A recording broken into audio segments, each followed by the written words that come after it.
बिहार पंचायत चुनाव 2026 नया क्षेत्र परिसीमन संपूर्ण विश्लेषण। नमस्कार विद्यार्थियों, वर्तमान और भावी पंचायत प्रतिनिधियों। आज हम बिहार की स्थानीय स्वशासन व्यवस्था में हुए एक अत्यंत महत्वपूर्ण निर्णय पर चर्चा करेंगे। बिहार पंचायत चुनाव 2026 के लिए क्षेत्र परिसीमन डिलिमिटेशन।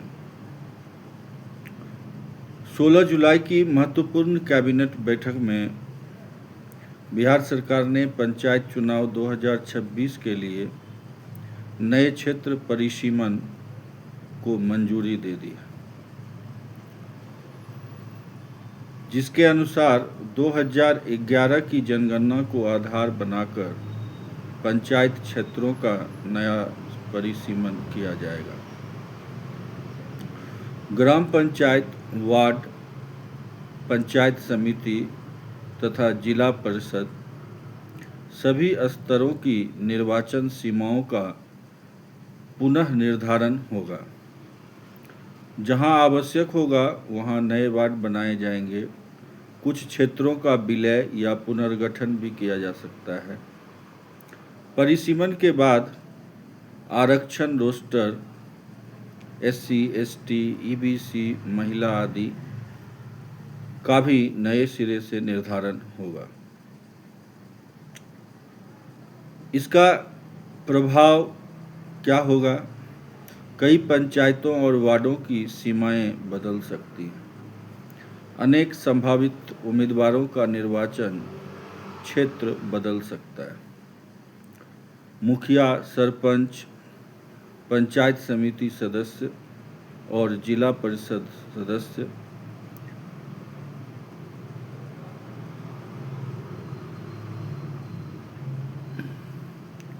की सीटों का आरक्षण बदल सकता है। चुनाव से पहले प्रारूप ड्राफ्ट प्रकाशित होगा, जिस पर जनता दावा और आपत्ति दर्ज करा सकेगी। उसके बाद अंतिम परिसीमन लागू होगा।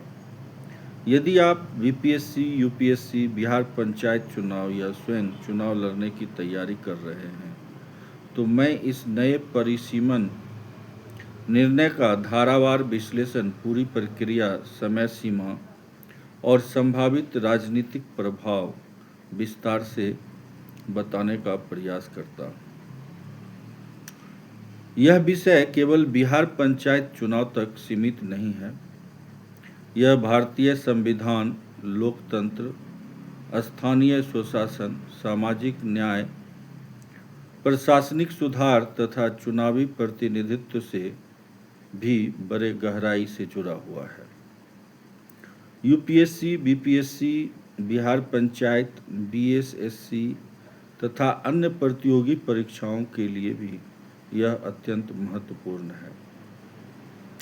आज के इस व्याख्यान में हम समझेंगे परिसीमन क्या है, इसकी आवश्यकता क्यों पड़ती है, संवैधानिक एवं कानूनी आधार क्या है, बिहार सरकार के लिए नए निर्णय में क्या क्या शामिल हैं, इसका सामाजिक, प्रशासनिक और राजनीतिक प्रभाव क्या होगा, संभावित विवाद क्या हो सकते हैं, परीक्षा में इससे किस प्रकार के प्रश्न पूछे जा सकते हैं।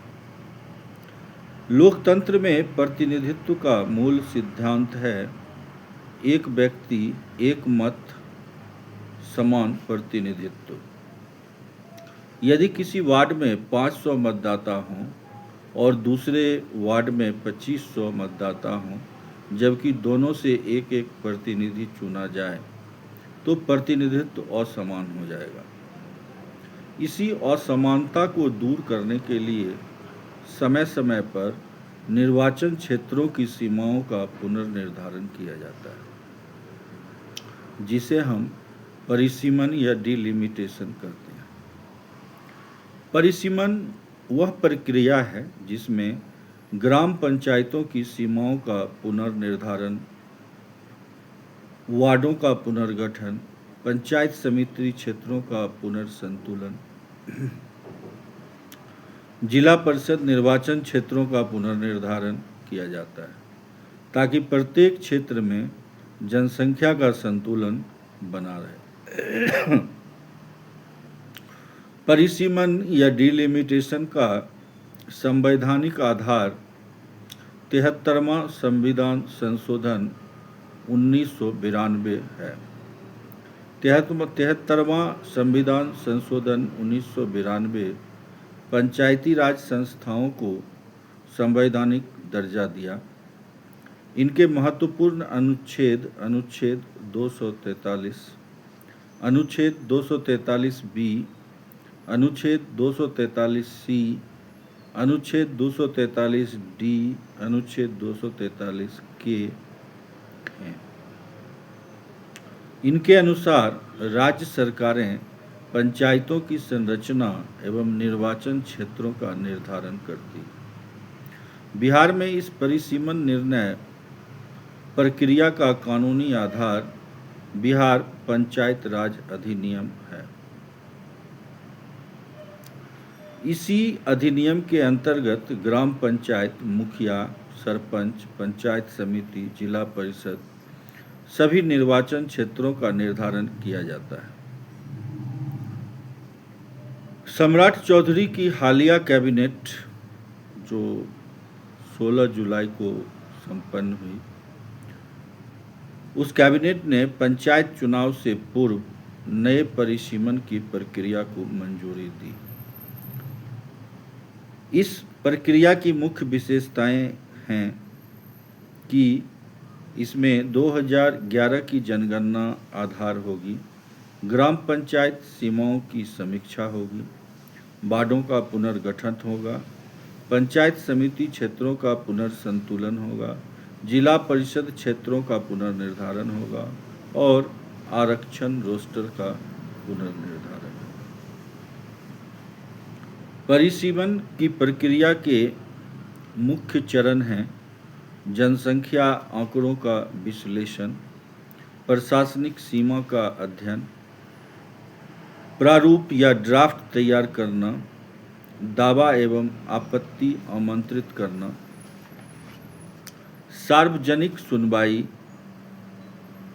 संशोधन, अंतिम अधिसूचना और चुनाव।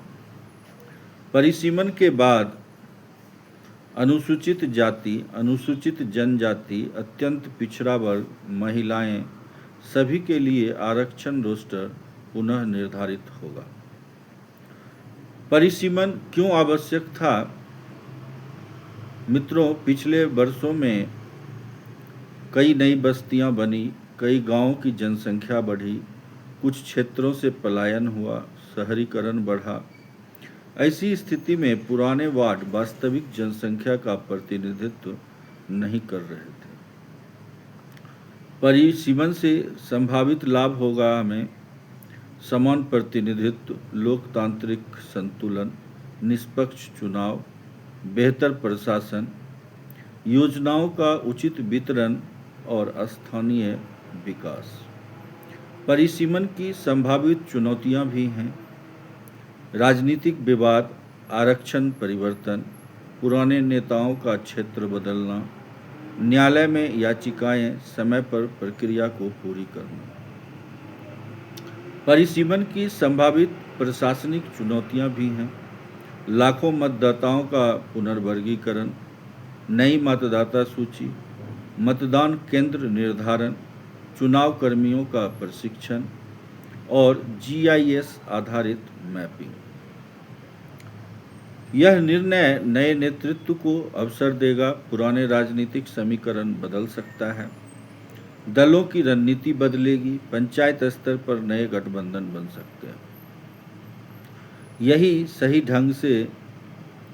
यदि सही ढंग से लागू हुआ तो महिलाओं की भागीदारी बढ़ेगी, सामाजिक न्याय मजबूत होगा, पिछड़े वर्गों का प्रतिनिधित्व बेहतर होगा, ग्रामीण लोकतंत्र मजबूत होगा। कुछ विशेषज्ञ मानते हैं कि 2011 की जनगणना अब पुरानी हो चुकी है। वास्तविक जनसंख्या उससे काफ़ी अधिक है। नए परिमेय सीमन से विवाद बढ़ सकते हैं, जबकि समर्थकों का तर्क है कि उपलब्ध आधिकारिक जनगणना यही है। चुनाव टालना लोकतंत्र के हित में नहीं है। परिसीमन केवल सीमाओं का परिवर्तन नहीं है, यह लोकतंत्र की गुणवत्ता सुधारने की प्रक्रिया है।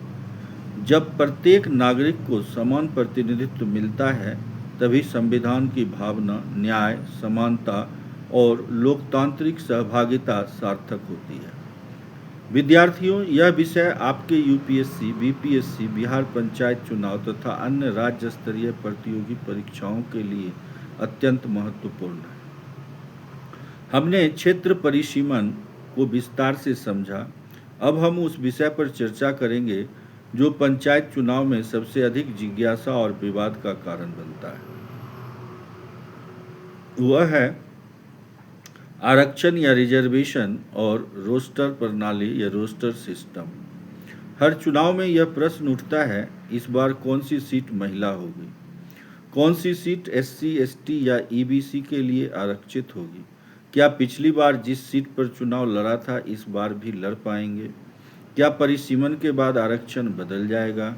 इन सभी प्रश्नों के उत्तर आज के व्याख्यान में मिलेंगे।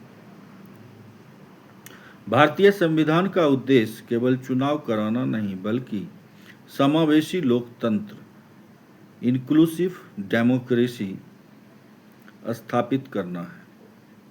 ग्रामीण भारत में लंबे समय तक अनेक वर्ग निर्णय प्रक्रिया से वंचित रहे, इसलिए पंचायतों में आरक्षण का उद्देश्य है सामाजिक न्याय, राजनीतिक भागीदारी, महिलाओं का सशक्तिकरण, अनुसूचित जाति एवं जनजाति का प्रतिनिधित्व, अत्यंत पिछले वर्गों को अवसर देना। 73वें संविधान संशोधन द्वारा जोड़े गए अनुच्छेद 243D में पंचायतों के लिए आरक्षण का प्रावधान किया गया। इसके अनुसार शेड्यूल कास्ट एवं शेड्यूल ट्राइब के लिए उनकी जनसंख्या के अनुपात में आरक्षण दिया जाता है। कुल सीटों का कम से कम 1/3 महिलाओं के लिए आरक्षण राज्य अधिक भी दे सकते हैं। राज्य सरकारें अन्य पिछड़े वर्गों, अत्यंत पिछड़े वर्गों के लिए भी आरक्षण का प्रावधान कर सकती है। बिहार में महिलाओं के लिए 50% आरक्षण लागू कर एक महत्वपूर्ण उदाहरण प्रस्तुत किया। आरक्षण केवल मुखिया तक सीमित नहीं, यह निम्न पदों पर लागू हो सकता है: वार्ड सदस्य, मुखिया, सरपंच, पंचायत समिति सदस्य, जिला परिषद सदस्य। कई मामलों में संबंधित अध्यक्ष पद भी रोस्टर के अनुसार। यदि कोई सीट हमेशा एक ही वर्ग के लिए आरक्षित रहे तो अन्य वर्गों को अवसर नहीं मिलेगा, इसलिए रोटेशन या रोस्टर अपनाया जाता है। उदाहरण के लिए प्रथम चुनाव सामान्य महिला, अगला चुनाव ईबीसी, उसके बाद शेड्यूल कास्ट महिला, फिर सामान्य। इस प्रकार समय समय पर सीटों का आरक्षण बदलता रहता है। परिसीमन के बाद सबसे बड़ा प्रभाव आरक्षण पर पड़ता है। क्यों? क्योंकि वार्ड बदलते हैं, जनसंख्या का अनुपात बदलता है, नई सीमाओं के आधार पर एससी, एसटी, ईबीसी की आबादी का पुनर्मूल्यांकन होता है, उसी के अनुसार नया रोस्टर तैयार किया जाता है। इसलिए कभी कभी किसी भी उम्मीदवार को अंतिम अधिसूचना आने से पहले यह मानकर नहीं चलना चाहिए कि पिछली बार वाली सीट की स्थिति इस बार भी वही रहेगी। रोस्टर निर्धारण की सामान्य प्रक्रिया है नवीन परिसीमन या सीमा निर्धारण, जनसंख्या आंकड़ों का परीक्षण, एससी एसटी आबादी का अनुपात, ईबीसी आरक्षण का निर्धारण राज्यों के प्रावधान के अनुसार, महिला आरक्षण का समावेश, प्रारूप रोस्टर का प्रकाशन, दावा एवं आपत्ति, अंतिम रोस्टर अधिसूचना आदि। रोस्टर बनाना केवल गणित नहीं है, प्रशासन को ध्यान रखना होता है जनसंख्या संतुलन, भौगोलिक निरंतरता, ग्राम सीमा, प्राकृतिक अवरोध, न्यायालय के पूर्व निर्णय और संवैधानिक प्रावधान। प्रायः सामने आते हैं संभावित विवाद, हमारी सीट क्यों बदल दी गई, आरक्षण गलत लगाया गया है, जनसंख्या आंकड़े पुराने हैं, सीमा निर्धारण पक्षपातपूर्ण है। इसी कारण प्रारूप प्रकाशित होने के बाद दावा और आपत्ति का अवसर भी दिया जाता है। यदि आप पंचायत चुनाव लड़ना चाहते हैं, अंतिम परिसीमन अधिसूचना का अध्ययन करें, अपने वार्ड पंचायत की नई सीमा समझें, अंतिम आरक्षण सूची देखें, मतदाता सूची का सत्यापन करें, नए जुड़े क्षेत्रों में जनसंपर्क प्रारंभ करें। पंचायत चुनाव केवल प्रतिनिधियों का चुनाव नहीं है, यह भारतीय लोकतंत्र की सबसे बुनियादी इकाई को मजबूत करने की प्रक्रिया है। परिसीमन और आरक्षण मिलकर यह सुनिश्चित करते हैं कि प्रतिनिधित्व अधिक न्याय संगत, संतुलित और समावेशी हो। इस व्याख्यान में हम बिहार पंचायत चुनाव 2026 की संपूर्ण चुनाव प्रक्रिया विस्तार से समझेंगे। इसमें हम विस्तार से समझेंगे चुनाव कार्यक्रम कैसे बनता है, मतदाता सूची का निर्माण, नामांकन की प्रक्रिया, नामांकन पत्र की जांच, नाम वापसी, चुनाव प्रचार के नियम, आदर्श आचार संहिता, मतदान, मतगणना और परिणाम, प्रत्याशियों के अधिकार एवं दायित्व, चुनाव याचिका और कानूनी उपाय। यह व्याख्यान पंचायत चुनाव की पूरी प्रक्रिया अधिसूचना से परिणाम तक को व्यवहारिक और परीक्षा उन्मुख दृष्टिकोण से समझाएगा। लोकतंत्र केवल मतदान का अधिकार नहीं, बल्कि उत्तरदायित्व का भी नाम है। पंचायत चुनाव इस उत्तरदायित्व की पहली सीढ़ी है। विद्यार्थियों, हमने परिसीमन और आरक्षण व्यवस्था को विस्तार से समझा। आज हम पंचायत चुनाव की पूरी प्रक्रिया का अध्ययन करेंगे। यह व्याख्यान विशेष रूप से उन विद्यार्थियों, संभावित उम्मीदवारों और प्रतियोगी परीक्षाओं BPSC, UPSC, BSSC, Bihar panchayat, LDC, secretariat assistant आदि के लिए अत्यंत उपयोगी है। आज हम जानेंगे कि चुनाव की घोषणा से लेकर परिणाम और चुनाव याचिका तक की पूरी प्रक्रिया कैसे संचालित होती है। पंचायत चुनाव कौन कराता है? भारत में पंचायत चुनाव राज्य निर्वाचन आयोग, स्टेट इलेक्शन कमीशन (SEC) कराता है। अनुच्छेद 243 के अनुसार पंचायत चुनावों का अधीक्षण, निर्देशन एवं नियंत्रण राज्य निर्वाचन आयोग के पास होता है। राज्य निर्वाचन आयुक्त की स्वतंत्रता सुनिश्चित की गई है ताकि चुनाव निष्पक्ष हो। पंचायत चुनाव में कौन कौन से पद चुने जाते हैं? मतदाता एक ही चुनाव में विभिन्न स्तरों के प्रतिनिधियों का चुनाव कर सकते हैं, जैसे वार्ड सदस्य, मुखिया, सरपंच, पंचायत समिति सदस्य और जिला परिषद सदस्य। इन सभी पदों का कार्यक्षेत्र, अधिकार और उत्तरदायित्व अलग अलग होता है। चुनाव कार्यक्रम कैसे तय होता है? चुनाव की तैयारी कई महीने पहले शुरू हो जाती है। मुख्य चरण परिसीमन यदि लागू हो, आरक्षण रोस्टर का निर्धारण, मतदाता सूची का पुनरीक्षण, मतदान केंद्रों का निर्धारण, मतदान कर्मियों की नियुक्ति, सुरक्षा व्यवस्था की योजना, चुनाव कार्यक्रम की अधिसूचना। चुनाव की आधिकारिक शुरुआत अधिसूचना जारी होने से होती है।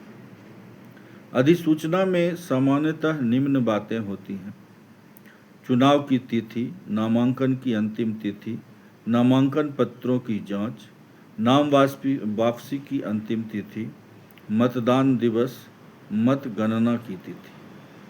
लोकतंत्र की आधारशिला है सही मतदाता सूची।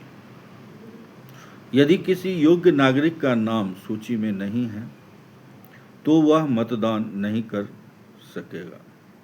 इसलिए आयोग समय समय पर नए मतदाताओं को जोड़ता है। मृत व्यक्तियों के नाम हटाता है, त्रुटियों का सुधार करता है। जो व्यक्ति चुनाव लड़ना चाहता है उसे निर्धारित प्रपत्र में नामांकन करना होता है। आवश्यक दस्तावेज जमा करने होते हैं। निर्धारित सुरक्षा राशि जहां पर लागू हो जमा करनी होती है। पात्रता की सभी शर्तें पूरी करनी होती है। नामांकन दाखिल होने के बाद रिटर्निंग ऑफिसर उसकी जांच या स्क्रूटनी करता है। जांच में देखा जाता है आयु, आरक्षित श्रेणी की पात्रता, आवश्यक दस्तावेज, अयोग्यता के कारण और अन्य कानूनी शर्तें। यदि कोई कमी पाई जाती है तो नामांकन निरस्त भी किया जा सकता है या जाता है। जांच के बाद उम्मीदवारों को नाम वापस लेने का अवसर दिया जाता है। इसके बाद अंतिम प्रत्याशियों की सूची प्रकाशित होती है और चुनाव चिन्ह आवंटित किए जाते हैं। चुनाव प्रचार लोकतंत्र का महत्वपूर्ण भाग है, लेकिन यह कानून के दायरे में होना चाहिए। प्रचार के दौरान ध्यान रखने योग्य बातें: जाति या धर्म के आधार पर वोट मांगना प्रतिबंधित है। रिश्वत, धमकी या प्रलोभन देना अपराध है। सरकारी संसाधनों का दुरुपयोग नहीं किया जा सकता। आदर्श आचार संहिता का पालन अनिवार्य है। आदर्श आचार संहिता मॉडल कोड ऑफ कंडक्ट अधिसूचना जारी होते ही लागू होती है। इसका उद्देश्य निष्पक्ष चुनाव, सरकारी मशीनरी का दुरुपयोग रोकना, सभी उम्मीदवारों को समान अवसर देना। मतदान के दिन मतदाताओं की पहचान की जाती है। मतदान गोपनीय तरीके से होता है। सुरक्षा बल और मतदान अधिकारी पूरी प्रक्रिया की निगरानी करते हैं। मतदान समाप्त होने के बाद मतपेटियों, मतपत्रों या जहां लागू हो अन्य व्यवस्था की सुरक्षा सुनिश्चित की जाती है। निर्धारित केंद्रों पर मतगणना होती है। उम्मीदवार या उसके अभिकर्ता उपस्थित रह सकते हैं। परिणाम घोषित किए जाते हैं। सबसे अधिक वैध मत प्राप्त करने वाला उम्मीदवार निर्वाचित घोषित किया जाता है। निर्वाचन प्रमाण पत्र जारी होने के बाद वह विधिवत पद ग्रहण करता है। यदि किसी उम्मीदवार को चुनाव प्रक्रिया पर आपत्ति हो तो वह संबंधित कानून के अनुसार चुनाव याचिका इलेक्शन पिटीशन दायर कर सकता है, जिसके संभावित आधार हैं अवैध नामांकन, भ्रष्ट आचरण, मतगणना में त्रुटि, चुनाव नियमों का उल्लंघन आदि। एक सफल पंचायत प्रतिनिधि ईमानदार हो, जनता से संवाद रखे, योजनाओं की जानकारी रखे, ग्राम सभा को सक्रिय बनाए, पारदर्शिता और जवाबदेही को प्राथमिकता दे। पंचायत चुनाव केवल एक प्रशासनिक प्रक्रिया नहीं, बल्कि ग्राम स्वराज, लोकतांत्रिक भागीदारी और संवैधानिक मूल्यों का उत्सव है। इसकी प्रत्येक अवस्था अधिसूचना, नामांकन, प्रचार, मतदान और मतगणना लोकतंत्र की विश्वसनीयता को मजबूत करती है। मुखिया, सरपंच, वार्ड सदस्य, पंचायत समिति और जिला परिषद शक्तियां, कर्तव्य, वित्तीय अधिकार और प्रशासनिक उत्तरदायित्व। इनमें हम प्रत्येक निर्वाचित पद का धारावार संवैधानिक, प्रशासनिक और व्यावहारिक विश्लेषण करेंगे। यह विषय बीपीएससी, यूपीएससी, बिहार पंचायत प्रतिनिधियों तथा पंचायत चुनाव के अभ्यर्थियों के लिए अत्यंत महत्वपूर्ण है। मित्रों, लोकतंत्र केवल प्रतिनिधि चुनने तक सीमित नहीं है। वास्तविक लोकतंत्र तब जीवित होता है जब चुना गया प्रतिनिधि जनता की आकांक्षाओं को विकास में बदल देता है। मेरे छात्र मित्रों, अब तक हमने 3 महत्वपूर्ण विषयों का विश्लेषण किया: पंचायतों का परिसीमन, आरक्षण एवं रोस्टर व्यवस्था, चुनाव की संपूर्ण प्रक्रिया। अब हम पंचायत व्यवस्था के वास्तविक प्रशासन, रियल गवर्नेंस में प्रवेश कर रहे हैं। बहुत से लोग चुनाव जीत तो जाते हैं, लेकिन उन्हें यह स्पष्ट नहीं होता कि उनके अधिकार क्या हैं, उनकी सीमाएं क्या हैं, किस कार्य के लिए कौन उत्तरदायी और कानून उनसे क्या अपेक्षा करता है। आज का व्याख्यान केवल प्रतियोगी परीक्षाओं के लिए ही नहीं, बल्कि प्रत्येक वर्तमान और भावी पंचायत प्रतिनिधि के लिए भी एक प्रशासनिक मार्गदर्शिका है। पंचायती राज की त्रिस्तरीय संरचना पर हम विचार करेंगे। भारत में पंचायती राज व्यवस्था 3 स्तरों पर कार्य करती है। प्रथम स्तर ग्राम पंचायत, जिसमें मुखिया, उप मुखिया, वार्ड सदस्य, ग्राम पंचायत सचिव यानी सरकारी कर्मचारी आते हैं। द्वितीय स्तर पंचायत समिति या प्रखंड है, जिसमें पंचायत समिति सदस्य, प्रमुख, उप प्रमुख, प्रखंड विकास पदाधिकारी या बीडीओ आते हैं। और तृतीय स्तर जिला परिषद का है, जिसमें जिला परिषद सदस्य, अध्यक्ष, उपाध्यक्ष, मुख्य कार्यपालक पदाधिकारी या सीईओ आते हैं। ग्राम सभा लोकतंत्र की आत्मा है। सबसे पहले यह समझना आवश्यक है कि मुखिया ग्राम सभा से ऊपर नहीं है। ग्राम सभा ही पंचायत की सर्वोच्च लोकतांत्रिक संस्था है। ग्राम सभा में शामिल होते हैं पंचायत क्षेत्र के सभी पंजीकृत मतदाता। ग्राम सभा के प्रमुख कार्य हैं विकास योजनाओं पर विचार, लाभार्थियों का चयन, सामाजिक अंकेक्षण, सोशल ऑडिट, प्रत्येक पंचायत के कार्यों की समीक्षा, स्थानीय समस्याओं पर निर्णय। मुखिया की भूमिका: मुखिया ग्राम पंचायत का निर्वाचित प्रमुख होता है। प्रमुख उत्तरदायित्व मुखिया के होते हैं ग्राम पंचायत के बैठकों की अध्यक्षता, विकास योजनाओं के क्रियान्वयन की निगरानी, पंचायत निधियों का नियमानुसार उपयोग, सरकारी योजनाओं का समन्वय, विभागों के साथ समन्वय और ग्राम सभा के निर्णयों का अनुपालन। एक अच्छे मुखिया की पहचान होती है पारदर्शी प्रशासन, समय पर कार्य, जनता से संवाद, भ्रष्टाचार के प्रति शून्य सहिष्णुता और योजनाओं की नियमित निगरानी। वार्ड सदस्य की भूमिका: बंधुओं, अक्सर लोग वार्ड सदस्य के पद को कम महत्व देते हैं, जबकि यह पंचायत की सबसे महत्वपूर्ण कड़ी है। इनके कार्य हैं अपने वार्ड की समस्याएं पंचायत तक पहुंचाना, स्थानीय विकास प्रस्ताव देना, योजनाओं की निगरानी करना, ग्राम सभा में सक्रिय भागीदारी, नागरिकों और पंचायत के बीच संवाद स्थापित करना। सरपंच की भूमिका होती है: सरपंच का मुख्य कार्य ग्राम कचहरी से संबंधित होता है। ग्राम कचहरी क्या है? यह छोटे स्थानीय विवाद के समाधान का एक वैधानिक मंच है। उदाहरण के लिए छोटे भूमि विवाद, आपसी झगड़े, सीमित प्रकृति के नागरिक विवाद, सुलह और समझौते को बढ़ावा देना। सरपंच का उद्देश्य केवल निर्णय देना नहीं, बल्कि स्थानीय स्तर पर न्याय और सामाजिक सौहार्द बनाए रखना भी है।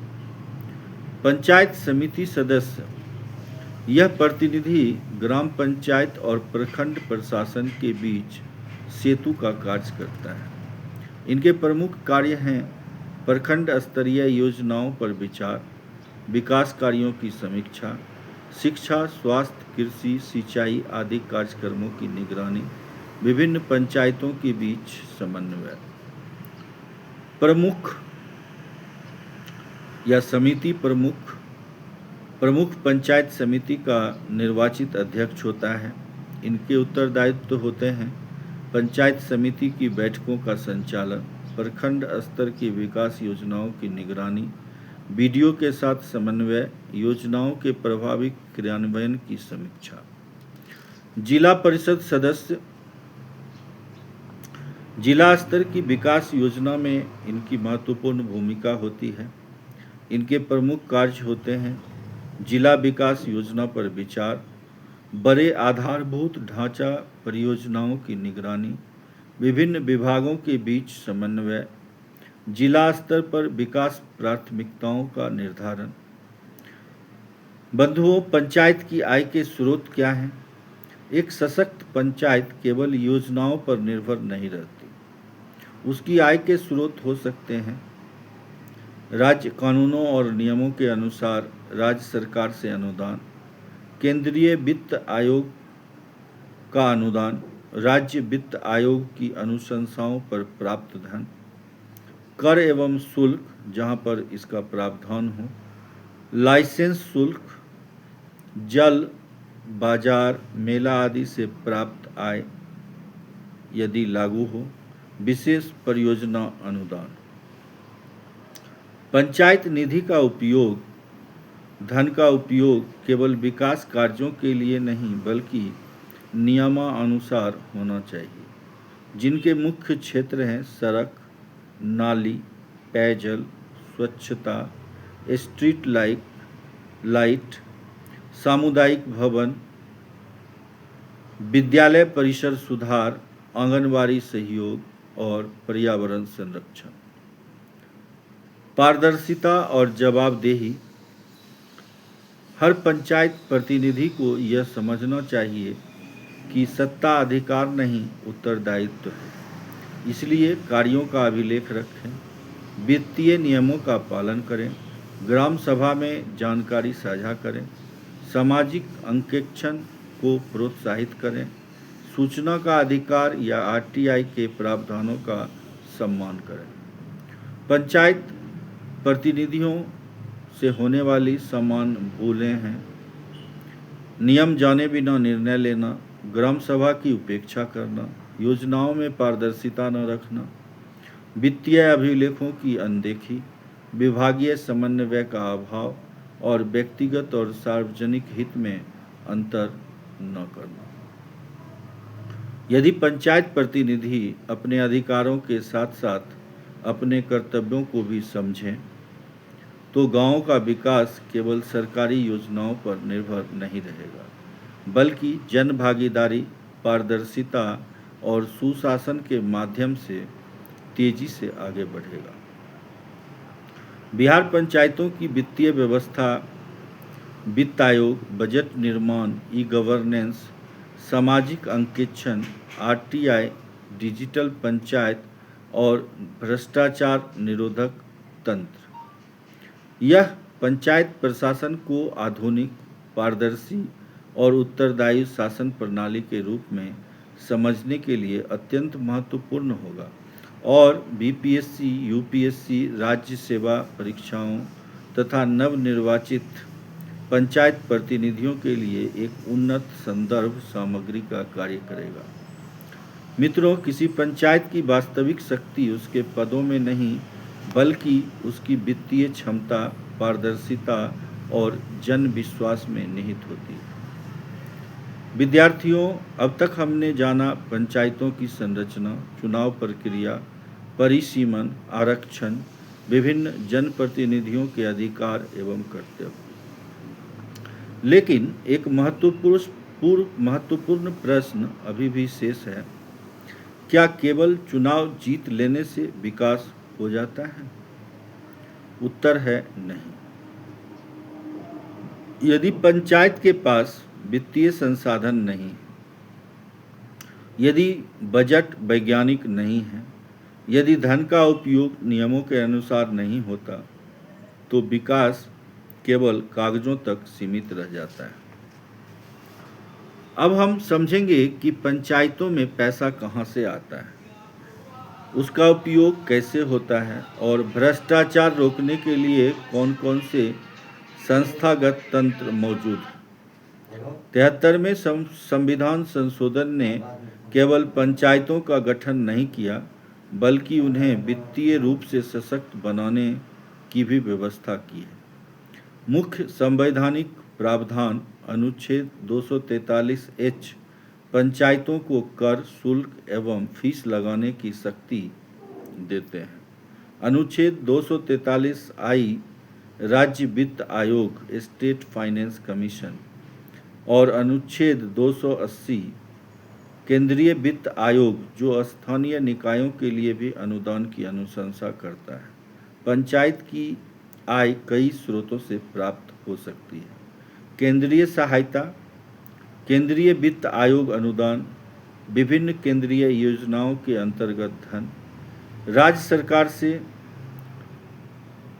राज्य वित्त आयोग की अनुशंसाओं के आधार पर अनुदान, विभागीय योजनाएं और विशेष विकास योजनाएं। स्थानीय आय, जहां कानून अनुमति देता है, बाजार शुल्क, मेला शुल्क, जल उपयोग शुल्क, भवन संपत्ति संबंधी स्थानीय शुल्क, लाइसेंस शुल्क, सामुदायिक परिसंपत्तियों से आय।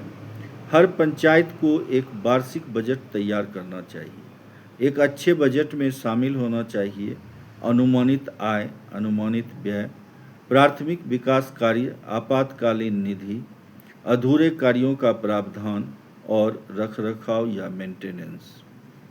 बजट केवल खर्च की सूची नहीं, बल्कि पंचायत की विकास दृष्टि का दस्तावेज है।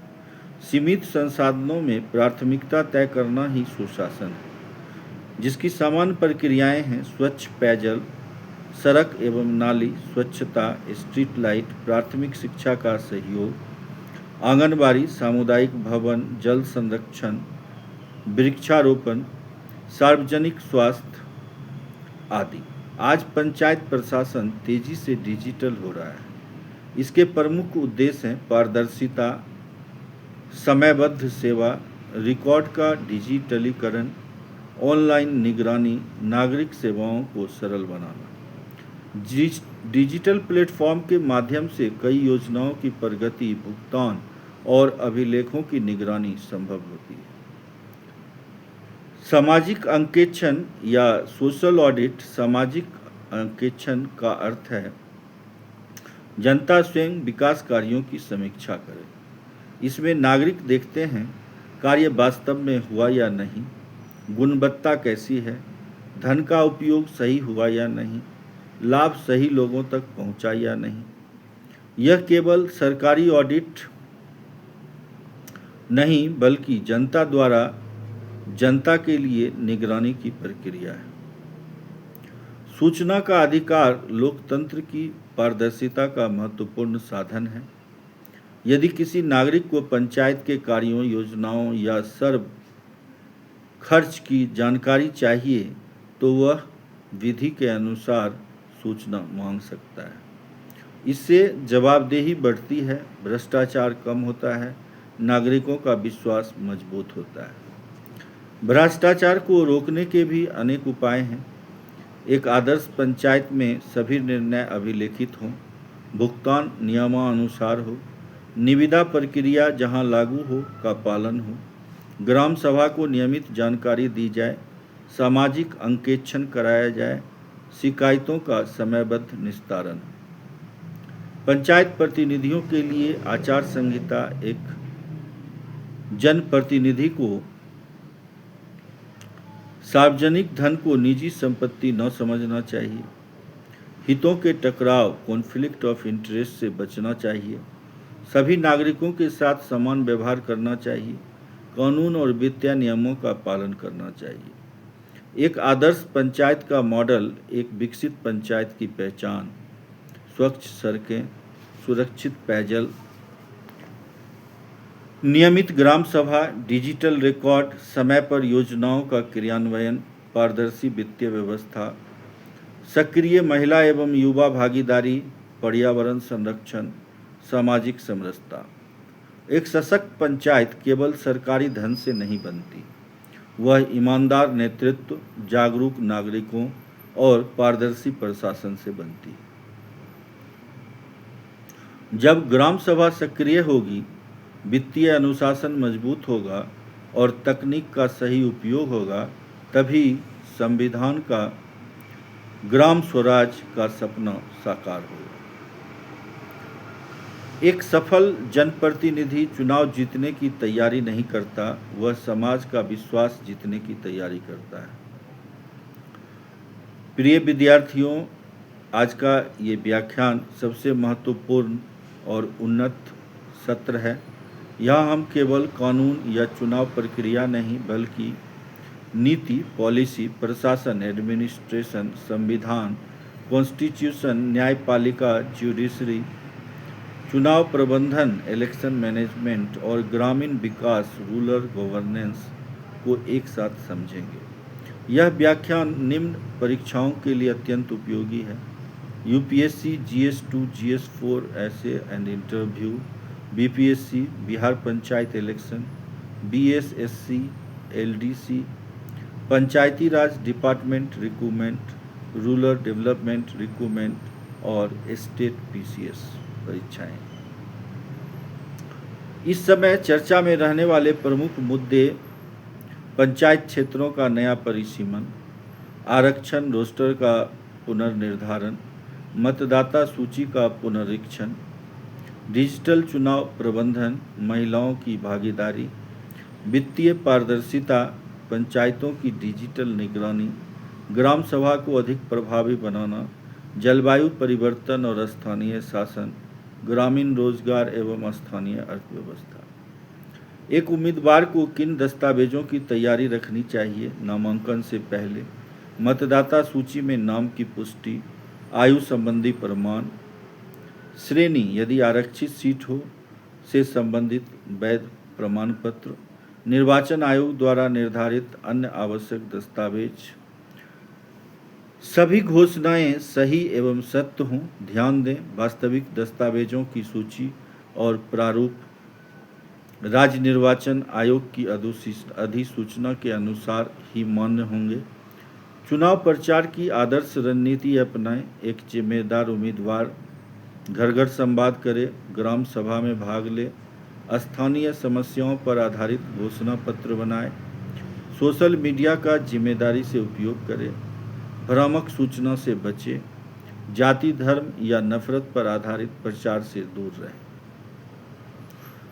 पंचायत चुनाव और नैतिक नेतृत्व। भारत के संविधान की मूल भावना केवल चुनाव कराना नहीं, बल्कि सुशासन या गुड गवर्नेंस स्थापित करना है। एक आदर्श प्रतिनिधि ईमानदार हो, पारदर्शी हो, जवाबदेह हो, समय पर निर्णय ले, सार्वजनिक धन की रक्षा करे, कमजोर वर्गों के प्रति संवेदनशील हो। आज पंचायतों को केवल सड़क और नाली तक सीमित नहीं रहना चाहिए। नई चुनौतियां हैं: जल संकट, ठोस अपशिष्ट प्रबंधन, डिजिटल साक्षरता, साइबर जागरूकता, प्राकृतिक आपदाएं, जलवायु परिवर्तन, युवाओं का पलायन, महिला सुरक्षा, ग्रामीण उद्यमिता। यदि चुनाव प्रक्रिया में अवैध नामांकन, नियमों का उल्लंघन, भ्रष्ट आचरण, मतगणना में गंभीर त्रुटि जैसे विवाद उत्पन्न होते हैं, तो संबंधित कानून के अनुसार चुनाव याचिका और न्याय समीक्षा के माध्यम से समाधान प्राप्त किया जा सकता है। यदि परीक्षा में पूछा जाए पंचायती राज संस्थाओं को और प्रभावी कैसे बनाया जा सकता है, तो उत्तर में निम्न बिंदुओं का समावेश अवश्य करें: वित्तीय विकेंद्रीकरण, प्रशासनिक क्षमता निर्माण, नियमित प्रशिक्षण, डिजिटल शासन, सामाजिक अंकेक्षण, ग्राम सभा की सक्रियता, महिलाओं और युवाओं की भागीदारी, पारदर्शी लेखा प्रणाली और संबंध ऑडिट, स्थानीय नवाचारों को प्रोत्साहन।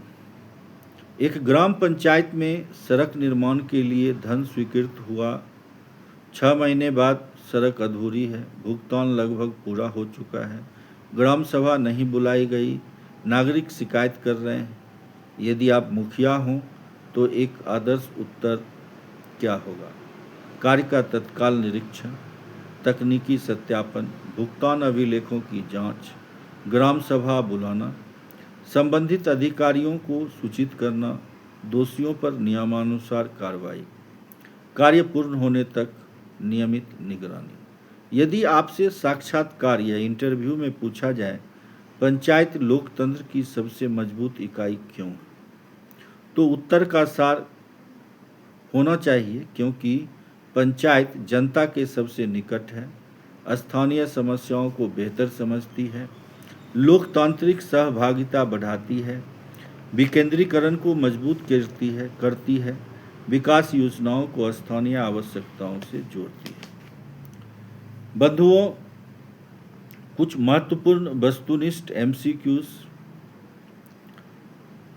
हिंट मैं दे रहा हूं, जैसे पंचायती राज को संवैधानिक दर्जा किस संशोधन से मिला, अनुच्छेद 243 के किससे संबंधित है, ग्राम सभा का सदस्य कौन होता है, पंचायतों के लिए राज्य वित्त आयोग का प्रावधान किस अनुच्छेद में है, सामाजिक अंकेक्षण का उद्देश्य क्या है, पंचायत चुनाव कौन कराता है, परिसीमन का मुख्य उद्देश्य क्या है, रोस्टर प्रणाली क्यों अपनाई जाती है, पंचायत निधि का उपयोग किस सिद्धांत पर होना चाहिए, ग्राम कचहरी का नेतृत्व कौन करता है, पंचायत समिति का प्रमुख कौन होता है, जिला परिषद का कार्यक्षेत्र क्या है, ग्राम सभा का महत्व क्या है, स्थानीय स्वशासन का मूल उद्देश्य क्या है, पंचायतों में डिजिटल शासन का लाभ क्या है, पारदर्शिता बढ़ाने का प्रमुख साधन क्या है, चुनाव आचार संहिता क्यों लागू की जाती है, विकेंद्रीकरण का अर्थ क्या है, ग्रामीण विकास में पंचायतों की भूमिका क्या है, सुशासन के 5 प्रमुख तत्व लिखिए। प्रिय विद्यार्थियों, यदि आप केवल परीक्षा पास करना चाहते हैं तो तथ्यों को याद करना पर्याप्त हो सकता है, लेकिन यदि आप एक सक्षम प्रशासक, जिम्मेदार जनप्रतिनिधि या समाज निर्माता बनना चाहते हैं तो आपको संविधान की भावना, लोकतंत्र की आत्मा और जन सेवा के मूल्यों को समझना होगा। पंचायती राज केवल शासन की व्यवस्था नहीं है, यह भारत के लोकतंत्र की जड़ है। जब गांव मजबूत होंगे तभी भारत वास्तव में मजबूत होगा। प्रिय मित्रों, जब एक नई विशेष बिहार पंचायत राज अधिनियम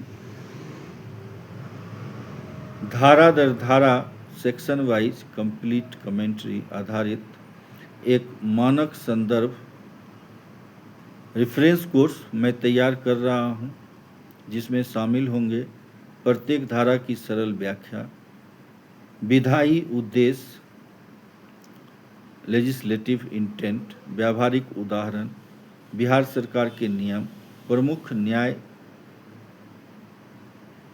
न्यायालयीय निर्णय और प्रशासनिक टिप्पणियाँ, UPSC BPSC मुख्य परीक्षा के मॉडल उत्तर, MCQs और PYQs। यह श्रृंखला केवल परीक्षा की तैयारी नहीं बल्कि पंचायती राज का एक मानक संदर्भ बनने के उद्देश्य से तैयार की जाएगी, जो लेकर जल्द हम उपस्थित होंगे आपके सामने। तब तक के लिए धन्यवाद।